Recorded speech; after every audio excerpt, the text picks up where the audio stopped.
Les éditions Sixtrid, avec l'aimable autorisation des éditions Gallmeister, présentent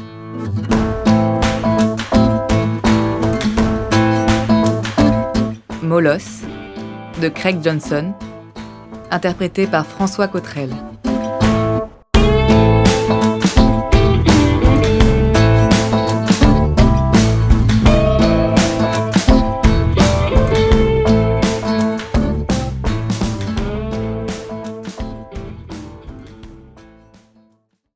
J'avais du mal à obtenir une réponse claire de la part du petit-fils et de son épouse. Pour quelle raison leur grand-père s'était-il retrouvé attaché au bout d'une corde de nylon de 35 mètres de long au pare-choc arrière de l'Oldsmobile Toronado de 1968 ? Je regardais fixement le klaxon et posais mon front sur le bord de mon volant. Le vieux monsieur allait bien, et les ambulanciers étaient en train de le soigner dans le véhicule qui se trouvait derrière nous, mais je n'avais pas pour autant manqué de plisser le front en affichant ostensiblement mon ahurissement et mon désespoir. J'étais fatigué, et je ne savais pas trop si c'était le jeune couple ou la saison qui causait ma lassitude. Alors, lorsque vous avez freiné au stop, il s'est écrasé contre l'arrière de la voiture. C'était le genre d'hiver qui éprouvait durement même les âmes les plus résistantes. Depuis octobre, nous n'avions eu que des blizzards, des cataclysmes neigeux, des brouillards givrants et des vagues de froid qui avaient empêché la température de dépasser la barre des -25. Nous n'avions eu qu'un seul répit, un Chinook, qui avait duré juste assez longtemps pour tout transformer en une infâme gadoue, et la totalité du comté s'était ensuite retrouvée sous un carcan de glace d'une quinzaine de centimètres d'épaisseur lorsqu'avait sévi la gelée suivante. C'était le genre d'hiver où les bêtes qui se couchaient avaient peu de chance de se relever un jour, mortes de froid et de faim ou inversement. Je levai la tête et regardai Dwayne et Gina.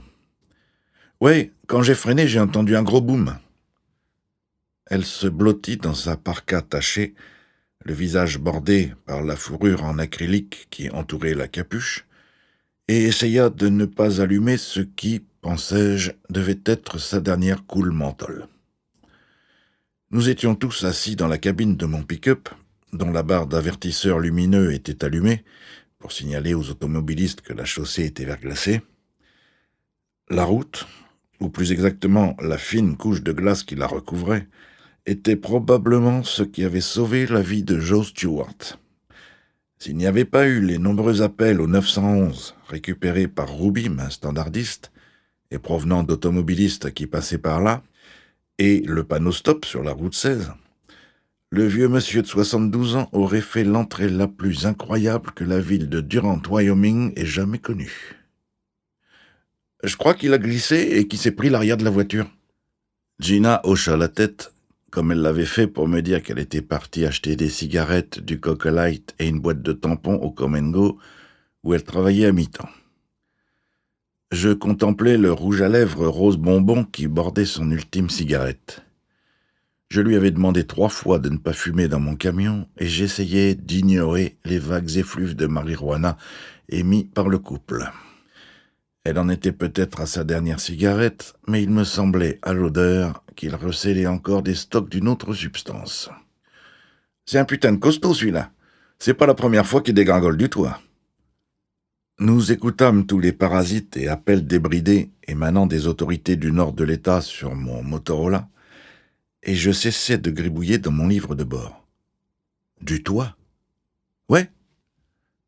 Je regardais Dwayne, mais il n'avait pour l'instant rien émis de plus que des grognements approbateurs chaque fois que Gina avait parlé. Je les observais tous les deux et pensais à poser une nouvelle fois ma tête sur mon volant. Le toit de la voiture ? Elle secoua la tête dans sa capuche et sortit la cigarette encore intacte de sa bouche. « Celui de la grande maison. » « La grande maison ? Ouais. » Le silence retomba. Je visualisais le domaine de la famille Stewart, composé d'une maison victorienne et d'un certain nombre de mobil-homes de simple et double largeur. Et que faisait-il sur le toit de la grande maison ? Elle repoussa le bord de sa capuche qui tombait sur son visage, Grâce au chauffage du camion, la température de l'habitacle commençait à dépasser celle d'une ère glaciaire. Pour la première fois, je remarquai qu'elle avait de grands yeux bruns et un charmant visage en forme de cœur. Il était gâché par des cheveux d'un blond sale, mais elle était mignonne avec ses traits prématurément tirés. Elle avait appris que pour fasciner les hommes, il fallait leur accorder la plus grande attention. Cela ne faisait que 10 minutes que j'étais avec Gina dans le camion, et j'avais déjà la tête qui tournait. Cela dit, la raison en était peut-être les vapeurs bien peu orthodoxes qui se dégageaient de mes deux passagers. Elle regarda Dwayne, et je fis de même, décidant probablement que c'était à lui de raconter le reste de l'histoire.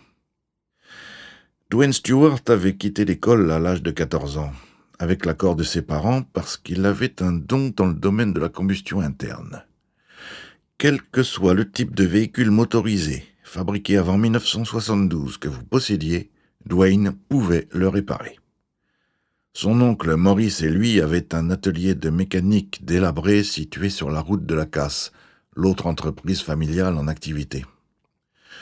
D'ossature épaisse, il avait sur le visage quelques boutons qui me rappelaient à quel point il était jeune. Il devait avoir à peine 20 ans. Son regard chercha le mien un instant, puis il renonça et s'éclaircit la voix. « Ouais, il était en train de nettoyer la cheminée. » Je contemplais les lueurs rouges et bleues émises par mon camion, qui se mêlaient aux lumières jaunes de l'ambulance garée derrière nous et qui balayaient les collines. En février, il se tourna vers sa jeune femme, puis revint à moi. « Hein ?» Je pris une grande inspiration et m'appuyai contre le dossier de mon siège. Peut-être qu'il vaudrait mieux reprendre depuis le début. Le jeune homme repoussa sur sa tête la visière de sa casquette tachée d'huile de moteur. J'y lus « Amy ». La cheminée de la grande maison se bouche en hiver quand on la fait marcher un peu longtemps. Alors on trempe une serpillière dans le kérosène et on la descend dans le conduit pour le nettoyer. Dans le kérosène ? Il se prit au jeu de son histoire et commença à agiter les deux mains, dont les ongles et la pulpe des doigts portaient les traces de son art. Je l'avais déjà fait, mais j'ai le vertige. Et Grampus, lui, il est agile. Il arrive à sortir par la dernière fenêtre du côté du pignon, il s'accroche à une gouttière et balance une jambe jusqu'au toit. Il décrivit l'exploit comme s'il avait valeur d'ultime explication. Ça n'était pas le cas. Alors, la corde, ça glisse là-haut, avec la glace. Alors, il l'a attachée autour de sa taille et l'a balancée par-dessus le toit, et je l'ai attachée à la classique. Tout était clair maintenant. Il hocha la tête tout en m'observant. J'étais dans la cour et je regardais Grampus quand Gina, elle arrive, et elle dit qu'elle va faire des courses, et est-ce qu'on a besoin de quelque chose ? Je lui dis non, et elle est partie. Je cachai derrière ma main le sourire qui commençait à se dessiner sur mes lèvres. La classique, c'est la voiture à laquelle ton grand-père était attaché, l'Oldsmobile. On a entendu la portière de la voiture claquer et le moteur se mettre en route. Et c'est là que Grampus et moi, on s'est regardés. Et à peu près au même moment, la corde s'est tendue. Sa main calleuse vint claquer sur la paume de son autre main, puis bondit. Grampus est tombé en arrière, et puis il s'est envolé au-dessus du toit, et il est passé par-dessus bord. Dwayne, t'es vraiment un pauvre con, comment j'étais censé savoir que t'avais attaché Grampus à l'arrière de la voiture ? Il tendit le cou sous l'effet de l'indignation. On le fait chaque année. Il se tourna à nouveau vers moi. On balance des tas de neige au bord de l'allée, alors il a dû atterrir dessus. Mais avec l'élan, je crois pas qu'il ait percuté quelque chose de solide avant de s'emplafonner dans la boîte aux lettres au bout de l'allée. Finalement, je posai quand même ma tête sur le volant. Gina se joignit à la conversation. On garde toujours la voiture le nez vers l'avant, comme ça on voit des deux côtés quand on sort. Puis, il y eut une accusation, juste histoire de répartir les torts. Les gens y conduisent trop vite sur cette route, shérif. Dwayne tendit la main pour tripoter le cordon en ressort qui pendait du micro accroché à mon tableau de bord. Puis il fit un geste en direction de sa complice. Et j'imagine qu'on a de la chance que personne lui a roulé dessus avant qu'elle se fasse arrêter. Je levai la tête et approuvai vaguement. C'était un sculpteur de la région qui, le premier, avait appelé le 911, lorsque le vieil homme était passé devant lui dans une grande glissade. Mike Thomas a dit que ton grand-père l'a salué de la main quand il l'a croisé sur la route. Gina hocha la tête. On l'aime bien, Mike. Ils me sourirent tous les deux. Je soupirai et posai mon stylo sur le support en aluminium. Alors, qu'est-ce que tu as fait ensuite, Dwayne ? J'ai sauté dans une des épaves, mais elles sont loin d'être aussi rapides que le 455 qu'il y a dans la classique, et c'est une traction avant. Alors il m'a fallu un moment pour les rattraper, surtout avec les routes glissantes comme elles sont. Le temps que j'arrive, votre adjointe avait déjà arrêté Gina. Gina hocha la tête. Et elle a dit des très gros mots. Je me penchai un peu en avant, de manière que la jeune femme sache que c'était à elle que je m'adressais. Est-ce que vous avez entendu à nouveau le boom la seconde fois, après que Vic vous a arrêté ? Elle se mit à tripoter la fourrure autour de son cou. Non, j'ai pris le virage et après il s'est retrouvé balancé dans le fossé. J'approuvai du chef et rangeai le bloc rigide dans le compartiment de la portière côté conducteur. Chez les Stewart, il se tramait toujours une tragédie en coulisses. Aussi loin que je me souvienne, les membres du clan se retrouvaient régulièrement embarqués dans une mésaventure quelconque qui les conduisait le plus souvent aux urgences du Durant Memorial. Dwayne, est-ce que ton père n'est pas mort en tombant d'un toit ? Le jeune couple resta assis là, sans broncher, et je ne dis rien moi non plus. Je ne les accusais certainement pas, je n'étais pas complètement sûr, c'était tout. Il y a à peu près 5 ans, c'est ça ? Dwayne ne scia pas et il baissa imperceptiblement la tête. Non, c'était une crise cardiaque. Je supposais que non était le contraire de et je lui fis signe pour l'encourager à poursuivre. Après être tombé du toit.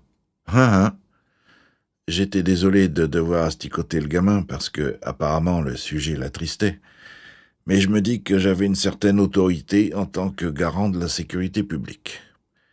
Il n'était pas en train de nettoyer la cheminée avec la serpillière de kérosène, quand même. Le jeune homme prit une grande inspiration. Non, il s'éclaircit la voix. On était en septembre et il réparait un trou. Il a glissé et il est tombé, et puis il a eu la crise cardiaque. Accuser n'importe quel membre de la famille Stewart de mise en danger d'autrui par imprudence était aussi redondant que de livrer du charbon à Newcastle, ou à Moorcroft pour le coup. Je hochai la tête, enfonçai mon nouveau chapeau sur mon crâne, boutonnai ma veste en bouton retourné et remontai le col pour me protéger des bourrasques vivifiantes qui déferlaient des contreforts des Bighorn Mountains. J'ouvris la portière et m'attardai dans l'ouverture juste assez longtemps pour parler à Dwayne encore une fois. « Tu sais, Dwayne, peut-être que ta famille devrait se tenir éloignée des toits. » Nous étions sur le point d'entamer notre seconde semaine de résistance à des températures inférieures à -20, pour la 3e fois de l'hiver. Pendant la journée, elle ne dépassait jamais un clément -15, soit une température assez douce, et la nuit, elle descendait à des profondeurs abyssales en deçà de -40. Tout le monde trouvait le temps long, et je menaçais à nouveau mon entourage d'aller m'installer au Nouveau-Mexique.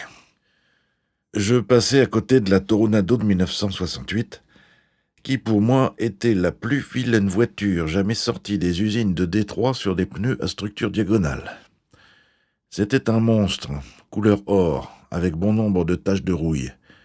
Mais comme pouvaient en témoigner mes adjoints, le groupe motopropulseur avait été modifié au point que ce n'était plus du tout l'Oldsmobile de nos pères. Elle fonçait telle une guenon en chaleur. Depuis qu'ils s'étaient mariés, il y avait un peu moins de 6 mois, Dwayne et Gina s'étaient relayés pour accomplir des travaux d'intérêt général et suivre des cours de conduite afin de garder leur permis de conduire. Je remarquai la présence de la corde jaune, toujours attachée au pare-choc, qui pendait dans le fossé, sentis arriver une autre attaque de migraine et m'éloigner d'un pas lourd. Je m'étais cassé un os du pied au mois d'octobre, et il me causait encore du souci. Luttant contre le vent et essayant de me stabiliser sur la glace avec mon pied et demi, j'ouvris d'une main peu assurée une des portières arrière de l'ambulance. Le véhicule était garé dans l'allée du Deerhaven Campground, à côté de la voiture de patrouille de Vic, et je faillis m'assommer en me cognant au plafond du véhicule. Vic se trouvait à côté de l'autre porte. Je lançai un coup d'œil à mon adjointe.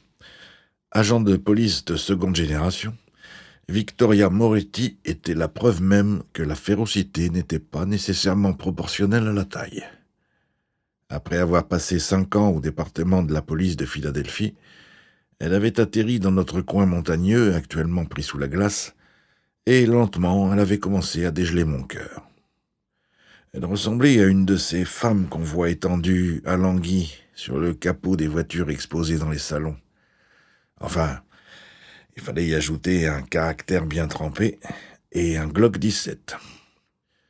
Santiago César Vitoria, Sancho, comme Vic avait baptisé notre adjoint basque, était assis sur la bosse qui correspondait à la roue et regardait Cathy Kint ôter les débris des quelques égratignures et brûlures sur l'oreille de Joe Stewart, à l'endroit où il avait percuté l'un des pots d'échappement chromés de la Holtz. Je contemplais le groupe formé par les adjoints et les ambulanciers. Dans les hautes plaines, soit on tournait au ralenti dans le service public, soit tout le monde cherchait un endroit pour se mettre à l'abri aujourd'hui. Je calai mes mains gantées sur mes genoux et me penchai pour examiner le ferrailleur. Vous savez, dans ce pays, on réserve généralement ce traitement aux voleurs de chevaux. Joe sourit, le visage rouge et le regard vague. Il était tout en tendons et muscles filiformes, cuits par les étés brûlants du Wyoming et desséchés par les hivers, plus secs que de la Bressaola. Ses yeux étaient d'un bleu pâle, et le bord de ses pupilles avait la couleur du givre. La vieille combinaison Carhartt tombait sur ses épaules comme la pellicule d'une mue, et dans les déchirures, on apercevait la doublure rouge qui ressemblait à une plaie sous-cutanée. Ses godillots de bûcheron étaient fermés par des doubles nœuds, et il portait une casquette dont le tissu, un imprimé à fleurs, était passé. Un énorme porte-clés attaché par un anneau à sa ceinture faisait un bruit considérable pendant qu'il parlait. « Hey, shérif !»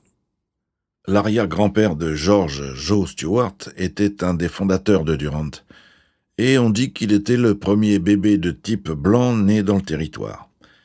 Mais c'était le père de Joe qui avait ouvert la casse après la Seconde Guerre mondiale.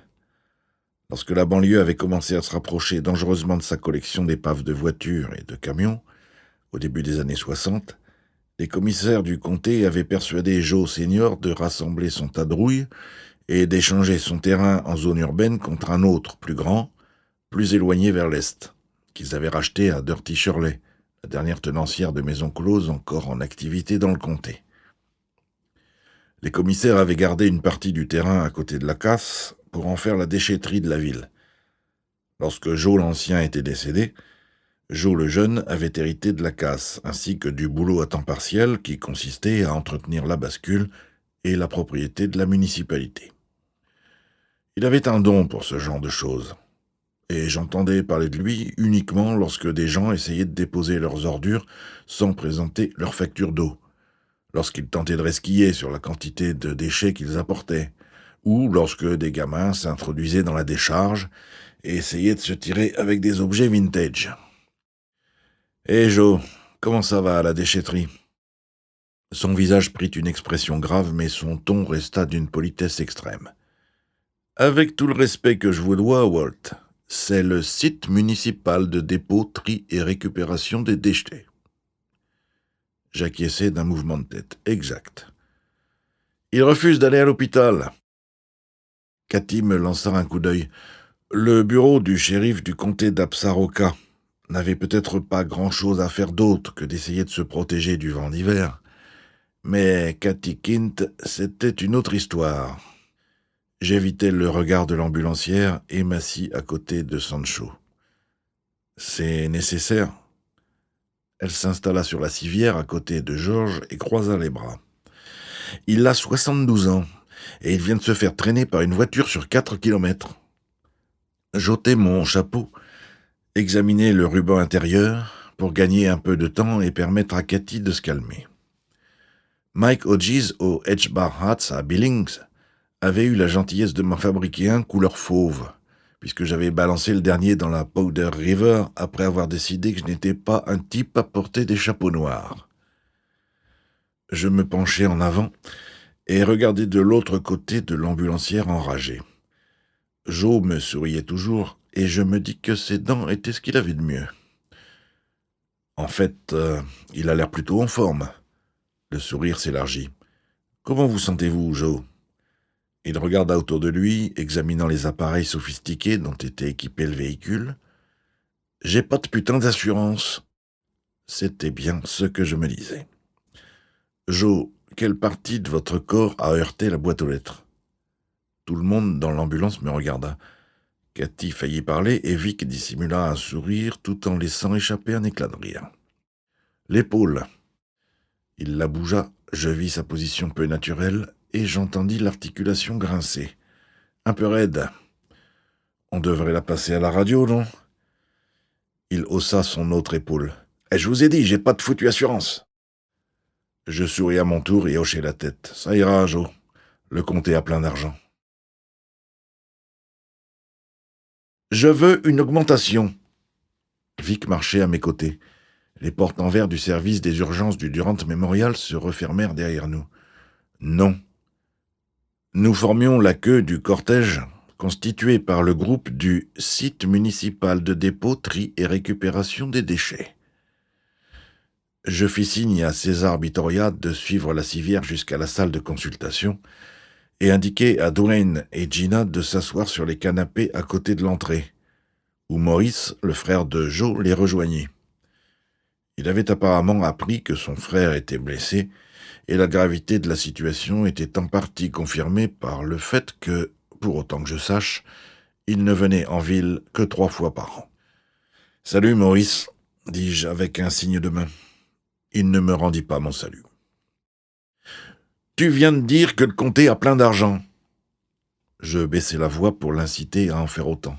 « C'est le cas pour les services médicaux, en faveur des ferrailleurs récalcitrants dépourvus d'assurance, mais pas pour les salaires des membres du bureau du shérif. » Elle prit un ton plus léger. « Je veux m'acheter une maison. » Je hochai la tête, puis souris, juste pour qu'elle sache qu'elle ne devrait pas se focaliser sur le montant de son salaire annuel. « Alors tu devrais travailler dur et mettre de l'argent de côté. Je t'emmerde. » Remarquable le respect que j'arrive à obtenir de mon personnel, tu ne trouves pas ? Janine, qui était assise à son bureau, était la petite fille de ma standardiste, Ruby. Elle leva les yeux de son livre, hocha la tête et se gratta sous le menton avec la grosse gomme rose qui ornait le bout de son crayon. Remarquable, en effet. Vic s'appuya dos au comptoir et croisa les chevilles. « Je ne plaisante pas, du moins en ce qui concerne la maison. J'en ai marre de vivre sur des roues. » Depuis son arrivée dans le comté, Vic occupait un petit mobil-home au bord de l'autoroute, et je m'étais souvent demandé pourquoi elle ne s'était pas installée dans un habitat plus permanent. Peut-être ma dernière réélection et ma promesse de démissionner en sa faveur dans 2 ans n'y étaient-elles pas étrangères. « Où se trouve cette maison que tu veux ? » ?»« Sur Kissling Street, c'est une petite craftsman. » Mon regard alla se perdre dans le couloir. Celle avec une porte rouge. Elle ne dit rien pendant un moment, puis « Ok, qui est mort dans cette maison ?» Je haussai les épaules. « Personne. Je suis juste passé devant en voiture hier, et j'ai vu le panneau à vendre. » Sais-tu que les Jacobites en Écosse peignaient leurs portes en rouge ? C'était le signe de soutien aux 45 et à Bonnie Prince Charlie. « Sais-tu que j'en ai strictement rien à foutre de tes salades ?» Janine gloussa. Vic décroisa les chevilles et se dandina d'une ranger sur l'autre. « J'ai rendez-vous ce soir pour aller la visiter à nouveau. J'imagine qu'il y a un paquet de gens intéressés. Tu voudrais que je t'accompagne ?» Elle leva un sourcil exquis. « Et pourquoi, par tous les saints de maison et décoration, je voudrais que tu fasses une chose pareille ?» Elle marquait un point. Mes talents dans ce domaine étaient proches du négligeable. J'avais enfin réussi, l'automne dernier, à faire poser le carrelage en terre cuite dans ma maison en bois construite il y a 6 ans. C'est un truc de mec. Même si on ne connaît rien en voiture, on ouvre le capot et on regarde le moteur. 7h30. Ensuite, je t'autorise à m'emmener dîner. » Je bougeais pour ne plus m'appuyer sur mon pied éclopé et baisser les yeux vers mes bottes cachées sous des caoutchoucs à boucles. « C'est un quartier agréable de la ville. Par là, les maisons ne restent pas longtemps sur le marché. Ils en demandent combien ? » 171, mais je crois que je peux l'avoir pour 162. Alphonse dit qu'il m'avancera l'apport et je lui rendrai quand je pourrai, sans intérêt. Alphonse était l'oncle de Vic, qui possédait une pizzeria à Philadelphie, le seul en dehors de la mère de Vic, Lena, qui était un Moretti pas flic. Qu'en pense le reste de la famille ? Ils n'en savent rien. En règle générale, les intrigues de la famille Moretti ramenaient les Borgia au même niveau que Blondie et Dagwood. Son épaule heurta mon bras lorsqu'elle changea de sujet. « Alors, ta fille et mon frère se marient cet été ?» Je pris une grande inspiration et expirai rapidement. « Toutes les informations que j'ai, je les récupère sur le répondeur de la maison. »« Au moins, t'as une maison. » Elle se dandina à nouveau d'un pied sur l'autre, cette fois-ci avec un mécontentement moins visible. « Maman dit fin juillet. » Je haussai les épaules. « Maman doit savoir. » Je repensais à la mère de Vic et à la courte période que j'avais passée à Philadelphie, il y avait presque un an. A-t-elle dit s'il pensait se marier ici ou à Philadelphie ? Elle leva la tête vers moi. Apparemment, il y a eu des discussions sur un endroit particulier de la réserve, Crazy quelque chose. Je réfléchis. Crazy Head Springs ? C'est ça. Uh-huh. C'est à cet endroit que j'ai aidé à hisser le totem pour le pow-wow. C'est un lieu sacré pour les Cheyennes, mais il ne fait pas l'unanimité. Crazy Head était un chef crow et il appartenait au clan dissident des Kicks in the Belly. Comme Virgile ? Ouais, comme Virgile. Virgile avait été un de nos hôtes à la prison et après sa libération, il avait disparu des écrans radars. Les Cheyennes n'aiment pas l'idée qu'un chef crow soit vénéré sur leur terre. Henri avait emmené Caddy avec nous. Elle avait 7 ans et elle a toujours dit qu'elle voulait se marier là-bas. Vic secoua la tête. « On verra si ça dure jusqu'à l'été. »« Qu'est-ce que tu entends par là ?» Son regard croisa le mien, mais une fois de plus, elle changea de sujet. « Alors, est-ce que le basque t'a parlé ?» Je commençai à bâiller et mis ma main devant la bouche. « De quoi ? De partir ?» Je m'interrompis au milieu de mon bâillement. « Quoi ?» Mon regard s'attarda sur elle, mais il fut tout à coup attiré par les pans flottants d'une blouse blanche qui approchait dans le couloir. Je tournai la tête pour accueillir Isaac Bloomfield, le chirurgien et médecin responsable de tous les services du Durant Memorial. Membre de l'une des tribus perdues, qui devait être vraiment très perdue lorsqu'il s'était installé dans le Wyoming, Isaac Bloomfield avait ouvert son cabinet dans le comté d'Absaroka il y avait plus d'un demi-siècle. Il avait été l'un des 3 prisonniers du camp de Dora encore vivants, lorsque les troupes alliées avaient libéré le Vernichtungslager nazi. « Comment va le patient ?»« Eh bien, c'est bien la première fois qu'on voit une chose pareille. » Il leva la tête vers moi et me regarda à travers ses culs de bouteille qui grossissaient les innombrables plis de la peau autour de ses yeux. Ses poils traversent son caleçon long. Vic émit un bruit peu élégant par le nez.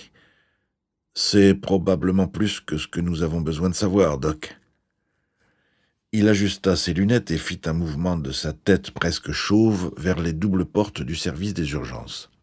« Walter, il faut que tu viennes avec moi. » Il lança un coup d'œil à Vic, qui s'apprêtait à nous emboîter le pas. Seul. Je me tournai vers elle tout en suivant le frêle monsieur dans le sanctuaire du Durant Memorial. « Reste là, je veux que tu m'en dises plus sur la maison et le mariage, et sur Sancho. » Elle fourra les mains dans les poches de sa veste d'uniforme et me lança « Je te rappelle que j'ai un rendez-vous à 7h30. » Doc m'emmena dans la première salle d'examen et ferma la porte.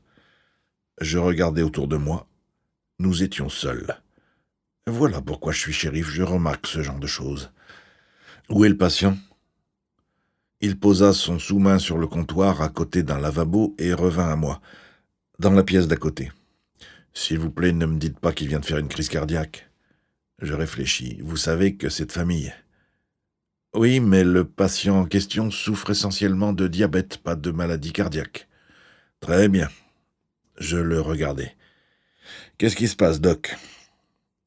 Je restais immobile, enveloppé de son silence désapprobateur.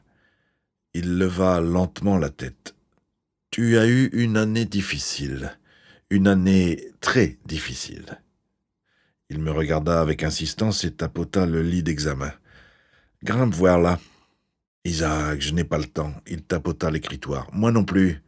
J'ai bien l'intention de prendre ma retraite bientôt et de refiler la responsabilité de cet endroit au nouveau jeune homme que nous avons embauché. Qui ça? Il ignora ma question et tapota le sous-main à nouveau. Ce sont les comptes rendus d'examen que je dois remplir pour le service de santé du comté. Et si tu ne t'assois pas, je leur demanderai de suspendre ta prise en charge. Je respirais profondément et le regardais.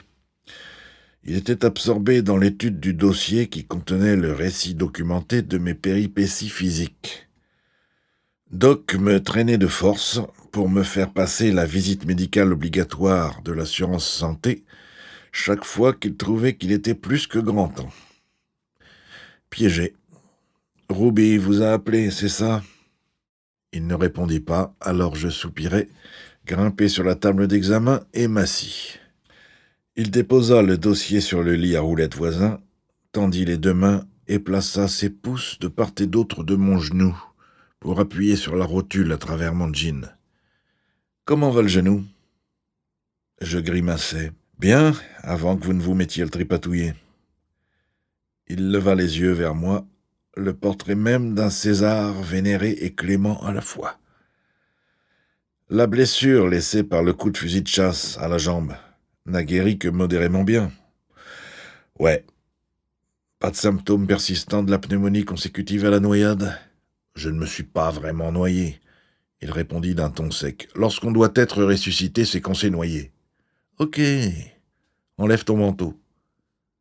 J'obéis et il prit ma main gauche pour examiner les tissus scarifiés.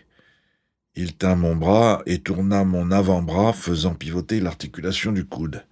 « Est-ce que ça fait mal ?» Je mentis. « Non. » Il défit mon bouton de chemise, remonta la manche et examina le coude de plus près. « C'est enflé, là, sous le tissu scarifié. » Je mentis à nouveau. Généralement, je ne mens pas, mais avec Doc, c'était devenu une habitude. « Oh, j'ai toujours eu ça. » Il secoua la tête et me manipula l'épaule. Elle émit le même bruit râpeux que celle de Joe Stewart. Et l'épaule? Parfaite. Elle ne me paraît pas parfaite à moi, et à l'oreille, je n'ai pas non plus cette impression. Il fronça les sourcils en appuyant sur l'articulation et me leva le bras. Et là?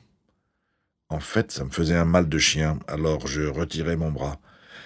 Pas terrible, c'est pour ça que j'ai renoncé au salut obligatoire entre membres du département. Comment va ton pied? Fabuleusement bien.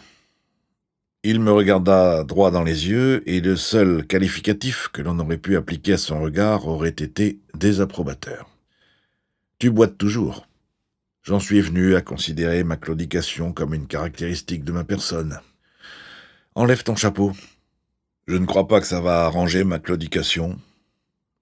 Il posa les mains sur ma tête, ajusta l'angle et abaissa la paupière inférieure de mon œil gauche. Nous arrivions au moment que je redoutais le plus. Il lâcha ma tête et prit un petit flacon en plastique dans le placard derrière lui. « Ce sont des gouttes pour tes yeux. Est-ce que tu veux le faire ou est-ce que tu préfères que ce soit moi qui te les mette? »« Combien de gouttes ?» Il leva 2 doigts. Et j'apportais ma contribution à l'avancement de la science médicale. Ma vision se troubla. Il garda les yeux rivés sur sa montre et attendit. Au bout d'un moment, il réexamina mes yeux. « Bon, tes pupilles ne montrent pas d'abrasion particulière, mais ce sont les dégâts subis par la cavité oculaire qui me préoccupent. » Il me relâcha, ramassa le dossier et fit un pas en arrière, croisant les bras sur le dossier et sa poitrine. Je ne parviens pas à voir un décollement de la rétine, mais Il est possible qu'il y ait un traumatisme. Il se frotta le menton et continua à me regarder à la façon d'un joueur de cartes qui envisagerait les probabilités d'une suite fermée. J'aurais pu être un champion, j'aurais pu être quelqu'un. Tu pourrais aussi devenir aveugle comme une taupe de l'œil gauche si tu recevais un autre coup à cet endroit. Je me figeai. Quoi ? C'est juste la pointe d'humour du médecin. Si tu ne prends pas ton état au sérieux, pourquoi devrais-je le faire, moi ? Il serra mon dossier un peu plus fort. Tu souffres toujours de ces maux de tête ? Seulement quand je viens ici. J'avais commis l'erreur de confier à Ruby que j'avais eu quelques migraines récurrentes, ce qui avait dû aboutir à cet examen. Je glissai petit à petit mon arrière-train vers le bord de la table d'examen. À quelle fréquence ? Il continua à me fixer sans bouger. Je pris une inspiration et retrouvai mon calme. De temps en temps.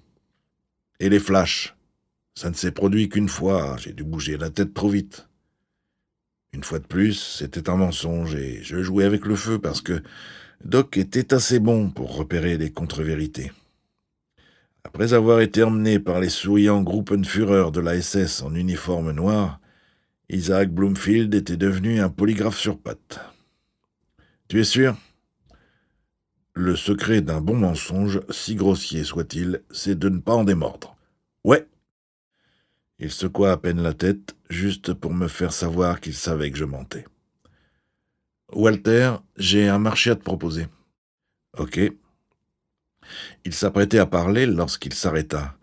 Au bout d'un moment, il passa la langue sur sa lèvre supérieure et essaya à nouveau. Je vais signer ces formulaires disant que tu es en bonne santé, ce qui est le cas pour un jeune homme offrant une telle accumulation de blessures. J'aimais bien quand Doc me donnait du jeune homme, et j'essayais de ne pas m'attarder sur le fait qu'il avait déjà 80 ans passés. Mais à une seule condition. Il y avait toujours une entourloupe avec Doc. Laquelle ? Tu vas chez Andy Hall à Sheridan pour un examen complet de l'œil gauche. D'accord.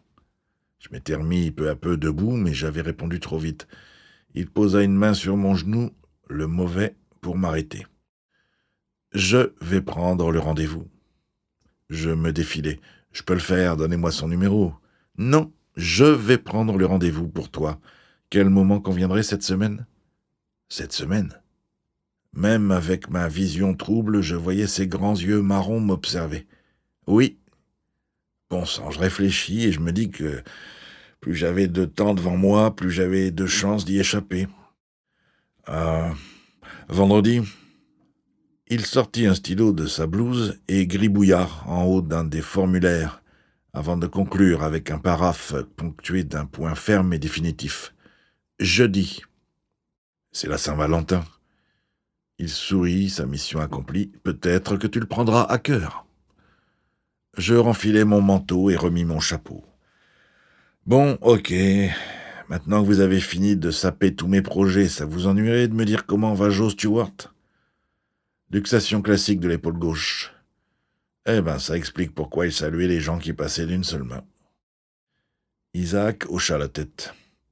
Je voudrais le garder ici en observation, mais il y a autre chose qui est apparu au cours de la conversation.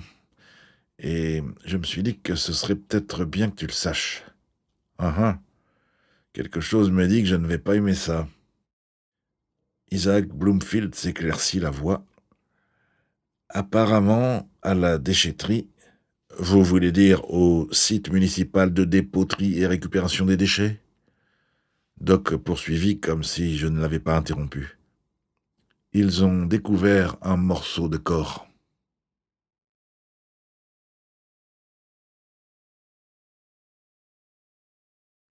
On pourrait le déposer aux objets trouvés. Je le regardais gratter son impressionnante barbe. Vous êtes sûr que c'est un doigt, Joe ?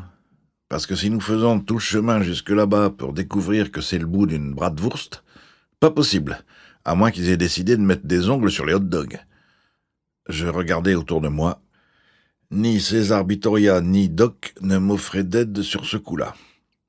Je soupirais et me mordillais l'intérieur de la lèvre. Et est-ce qu'il y aurait par hasard une bague à l'intérieur de laquelle serait gravé le nom du propriétaire ? Il réfléchit un moment. Non, il n'y a que le doigt. C'était une plaisanterie, Joe. Ah. J'observais le vieil homme et décidai que son couvre-chef avait peut-être été orné d'un décor floral rouge et blanc au début de sa vie, mais la graisse accumulée lui donnait une patine épaisse qui approchait la couleur noire. Des boucles d'un argenté sale s'échappaient par en dessous et descendaient plus bas que sa proéminente pomme d'Adam.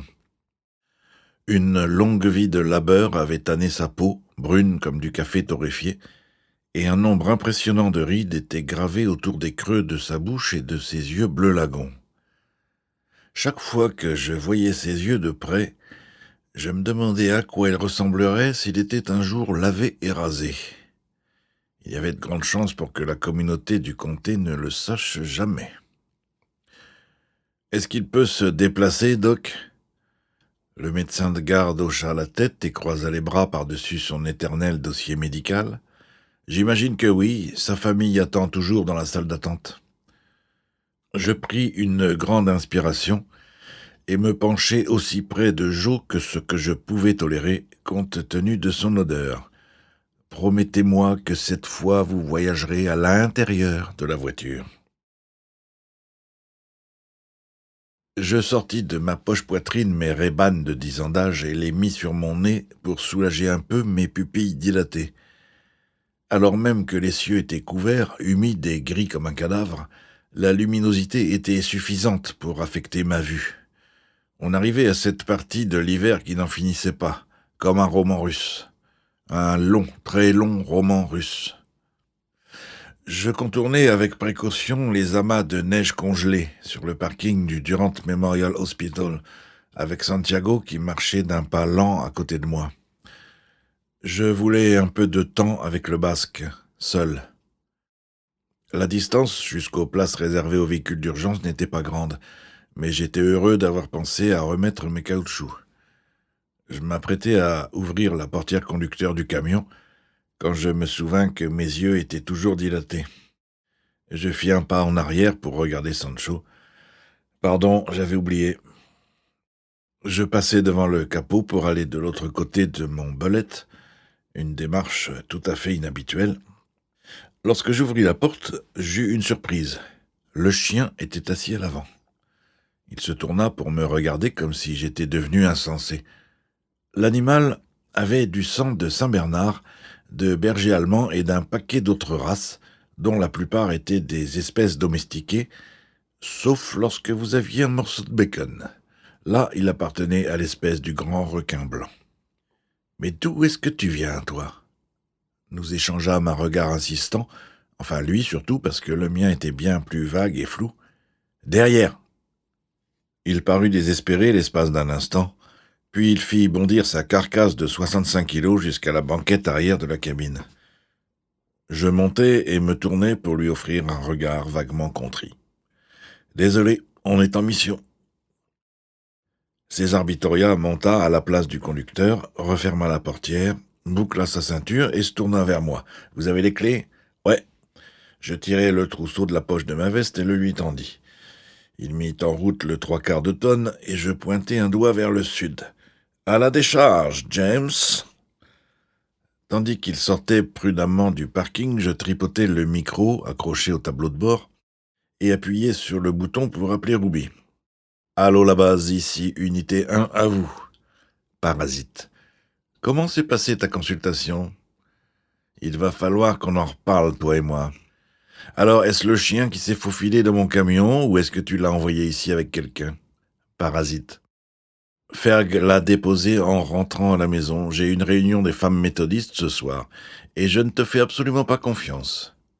Ruby gardait très souvent mon chien, et il était vrai que de temps en temps j'abusais de ce privilège.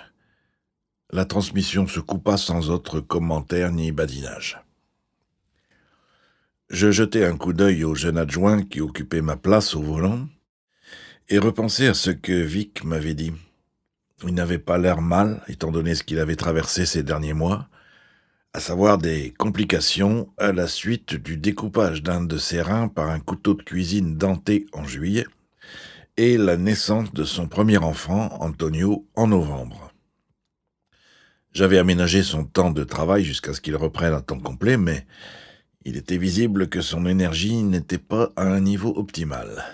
« Alors, tu nous emmènes en balade ?» En tournant le volant, le basque esquissa un sourire et accéléra. « Ouais. » Je contemplais le paysage couvert de glace et me mis à penser à ma fille. Elle n'avait pas appelé récemment. C'était souvent ce qui me venait à l'esprit lorsque je pensais à Canny. J'en rendais responsable le jeune homme qu'elle allait épouser l'été prochain, me disant qu'ils avaient beaucoup de choses à discuter. Michael Moretti occupait le temps de Caddy, et j'étais jaloux. La radio vint interrompre ma rêverie infantile. Parasite. Vic vient d'arriver, est-ce que tu emmènes le chien à la décharge ? Je branchai le micro et tendis le bras pour caresser sa grosse tête. Bien sûr, avec ses 150 cm² de muqueuse olfactive, ce sera Disneyland pour lui. Parasite. N'oublie pas qu'il y a des chiens chez les Stewart. Joe avait une paire de molosses, des chiens loups, Butch et Sundance, qui étaient connus dans tout le comté pour être deux créatures dont la férocité n'avait rien à envier à celle de Cerbère. Ils avaient tué un cougar, quelques coyotes, et chassé de leur territoire au moins 2 ou 3 ours noirs, sans parler de bon nombre d'adolescents téméraires. Je me tournai vers les yeux canins devenus impatients. Les miens étaient encore larmoyants comme ceux d'un lapin atteint de myxomatose lorsque je repris le micro. Je ne le laisserai pas s'éloigner. Parasite. S'il se salit, c'est toi qui le laveras. D'accord. Le chien me regarda et me sourit de tous ses crocs tandis que je le grattais sous son large menton. Je revins à César Vittoria et l'étudiais tandis qu'au volant de mon camion, il nous faisait quitter la ville, et j'essayais désespérément de retrouver au coin de l'œil du mousquetaire un tout petit éclat de l'étincelle qui l'animait auparavant. Sancho pilota entre les contreforts des montagnes à la sortie de Durant. Les cieux de plus en plus sombres absorbaient le peu de chaleur qu'il y avait eu dans la journée, sans en restituer aucune. On était lundi, la 2e semaine de février, et les gens parlaient moins parce que le vent leur arrachait les paroles de la bouche et les expédiait directement jusqu'au Nebraska. J'avais une image de toutes les déclarations et conversations inachevées du Wyoming empilées le long des talus, jusqu'à ce que la neige les étouffe et qu'elles s'enfoncent dans la terre noire. Peut-être renaissaient-elles au printemps, comme les fleurs des champs, mais j'en doutais. Lorsque nous sortîmes du virage où Joe Stewart était tombé dans le fossé, un pick-up Ford orange de 78 nous fit signe de ralentir. Un cow-boy à moustache baissa sa vitre tandis que Santiago mettait en marche les signaux d'urgence et ralentissait, s'arrêtant dans un lent dérapage sur la glace aussi lisse que celle d'une patinoire. Le basque poussa le bouton pour faire descendre sa vitre, et je criai à l'attention de l'homme « Salut, Mike !» Le sculpteur hocha la tête et sourit. « Vous avez détaché le vieux Stewart de l'Oldsmobile ?»« Ouais. Je me demandais si quelqu'un l'avait libéré ou s'il s'était juste désintégré. » Il posa sa main sur son volant et jeta un coup d'œil pour s'assurer que personne n'arrivait derrière lui. « J'ai déposé un paquet de trucs à la décharge, mais il n'y avait personne à la bascule. Alors je me suis dit que vous aviez emmené le vieux à l'hôpital. » Il se passa la main sur le visage et laissa échapper un petit rire. Ozzy Dobbs était là-haut en train de balancer tout un tas de choses. Et il faut que je vous dise, il était assez content de ne pas voir Joe. Je regardais à travers le pare-brise et repensais au nouveau projet immobilier qui s'était implanté sur la dernière hauteur avant les montagnes, juste à l'ouest de la déchetterie et de la casse de Joe. On ne l'appelait pas un projet immobilier, mais c'en était un, effectivement. Si on acceptait cette appellation, s'agissant de petits ranchs de 2 hectares avec des demeures à 4 millions de dollars disposées le long d'un golfe.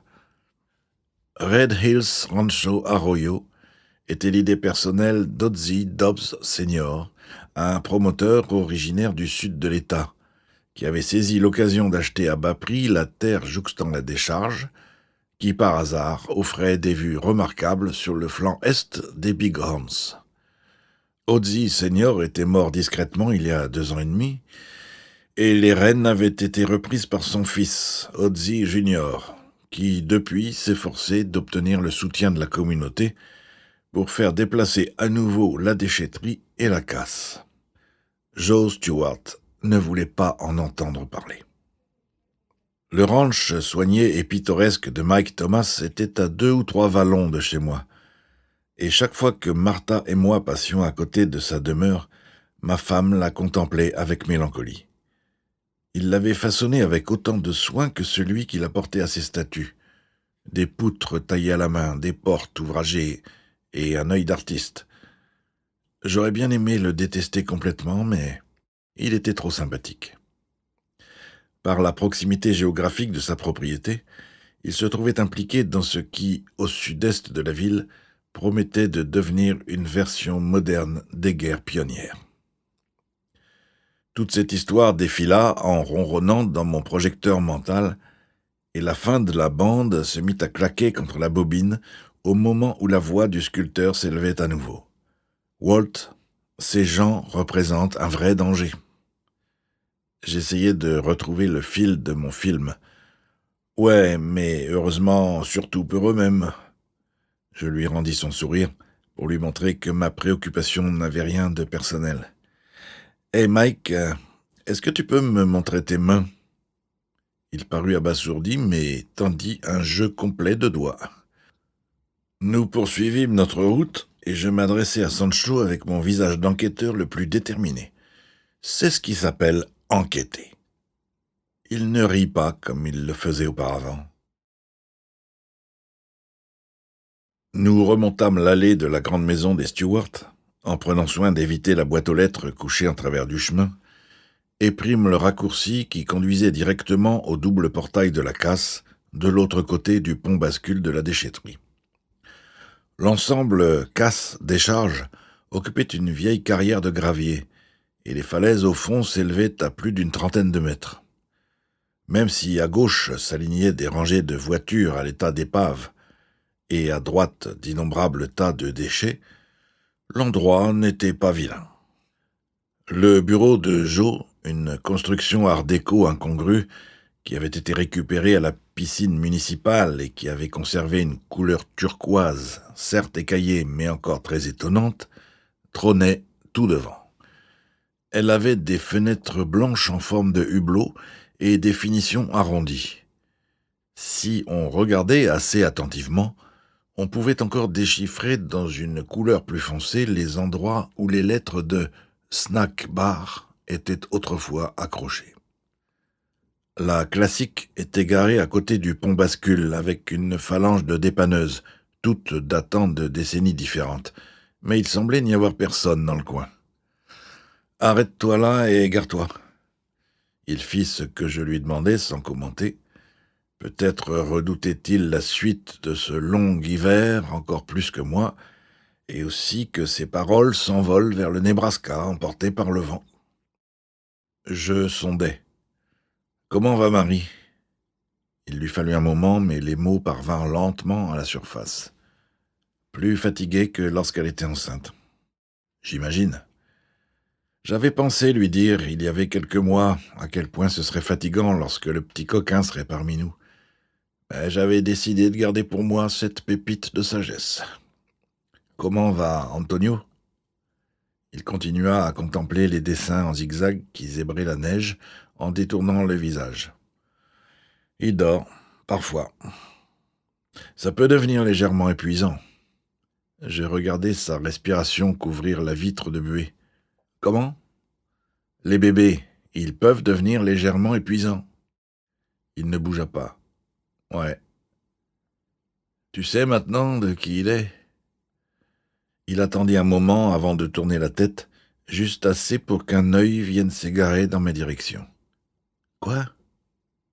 Je me penchai contre ma portière, rajustai mon vieux 45 de manière qu'il ne me rentre pas dans le flanc, et regardai le basque. « Bon. Qu'est-ce qui te tracasse, Sancho ?» Il contempla la Remington calibre 12 cadenassée sur la console centrale, et nous restâmes à écouter le rythme saccadé des rafales de vent qui frappaient la carrosserie du camion. Sa voix résonna comme si elle sortait d'un tonneau. J'envisage de retourner travailler en milieu carcéral. Santiago avait commencé sa carrière de représentant de la loi à Rawlins, au pénitencier d'État, dans le secteur de sécurité maximale. Cela ne faisait qu'un peu plus d'1 an qu'il était parmi nous. Mais je l'aimais bien, et je voulais le garder. Pourquoi ? Il lui fallut un moment pour répondre. Je crois que je suis mieux adapté à un environnement dans lequel je sais que tout le monde est coupable. Je souris. Ou du moins jugé coupable par un jury composé de ses pairs. D'accord, disons dans un environnement où je peux traiter tout le monde comme s'il était coupable. Je ne dis rien. Écoutez, je sais que vous allez essayer de me convaincre de ne pas le faire. Non, pas du tout. Vraiment ? Vraiment. Je repoussai mon chapeau sur ma nuque et je le regardais. Si tu décides de partir, je te ferai une recommandation qui donnera le vertige au procureur général de l'État. Mais la seule chose que je te demande, c'est de te donner quelques semaines, de ne pas prendre cette décision trop rapidement. J'ai l'impression que c'est terriblement lourd pour toi en ce moment et je vous donne mon préavis de 2 semaines à compter d'aujourd'hui. Il se retourna vers la vitre. Je n'avais plus qu'à remballer le couplet bien rodé du bon vieux shérif. Je refermai la bouche, pris une grande inspiration et continuai à l'observer à la recherche de l'homme que j'avais embauché 14 mois auparavant, ou de ce qu'il en restait. Ce n'était pas une mince affaire que de gérer la confrontation. Nous espérons que vous avez apprécié cet aperçu. Pour continuer à écouter ce livre audio sur Google Play Livres, utilisez le lien dans la description de la vidéo.